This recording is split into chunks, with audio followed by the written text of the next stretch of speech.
The legitimate limits to freedom of expression, the three-part test.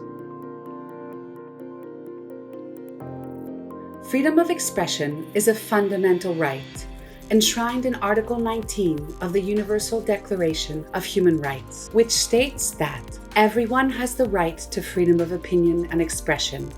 This right includes freedom to hold opinions without interference and to seek, receive, and impart information and ideas through any media and regardless of frontiers. This right is also an enabling right, ensuring openness, transparency, and accountability in democratic societies. However, freedom of expression is not an absolute right and may be lawfully restricted in specific and limited conditions. Under international human rights law, and specifically Article 19 of the International Covenant on Civil and Political Rights, or ICCPR, the three-part test determines whether a restriction on freedom of expression is legitimate. Any restriction on freedom of expression must thus be provided for by law, pursue a legitimate aim, and be necessary for a legitimate purpose. Part 1. Restrictions must be provided for by law. A restriction to freedom of expression should be provided for by a prior existing law or binding norm, adopted by competent authorities, and which is formulated with sufficient precision to enable citizens to regulate their conduct accordingly. The law or norm must therefore be clear, publicly accessible, and easily understood by everyone.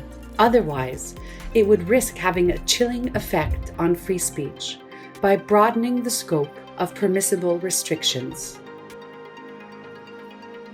Part 2. Restrictions must pursue a legitimate aim. Article 19, paragraph 3 of the ICCPR details 4 essential grounds for restrictions. 1. Respect of the rights or reputations of others. 2. The protection of public health. 3. The protection of national security or of public order. And 4. The protection of morals.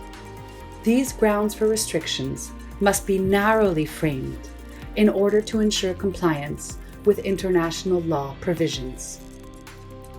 Part 3. Restrictions must be necessary for the protection or promotion of a legitimate purpose. Restrictions should be effective, proportionate, and the least restrictive possible to achieve the legitimate end pursued. However, this criteria of necessity and proportionality is often the most complex according to international standards. Courts and other public authorities should thus consider the context in which the restriction is applied. For instance, a restriction in favor of national security might be justifiable in times of war, but not in times of peace. The three-part test sets a high standard to justify and clearly express the legitimacy of a restriction to the fundamental right to freedom of expression.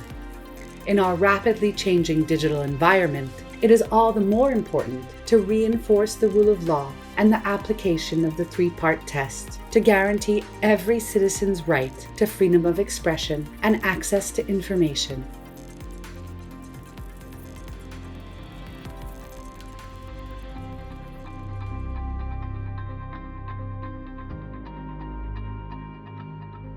To engage and know more, visit our website and learn about UNESCO's work.